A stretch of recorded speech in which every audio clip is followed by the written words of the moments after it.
मनीष हेउ बा जेकोसी प्राणी जो समय कौन असुविधार पड़ता है से अन्यर साहाय्य खोजे। एमती एक घटना घटी झांझीर मंगला गड़ा छकरे एक माकड़ हठात केउ आड़ू चली आसी यही स्थान एक औषध दुकान सामने पहुँची सेठार एक गाड़ी उपर बसी करुण नयन औषध दुकान आड़े चाहिए सते जमती एक बड़ असुविधार सम्मुखीन होइछि एवं सहायतार हाथ बढ़ाई अनाई रही। यह देखी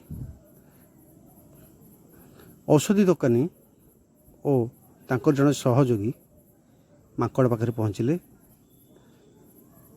तांको प्रथमे किसी खाया को दिया बोली माकड़टी किसी खाई नथिला। परे ताको ओआरएस आनी पीवा को देथिले। माकड़टी ताको पी सारा परे सुस्थ अनुभव करथिला एवं किछि समय परे सतेज होई से सेठारु चली जाइथिला।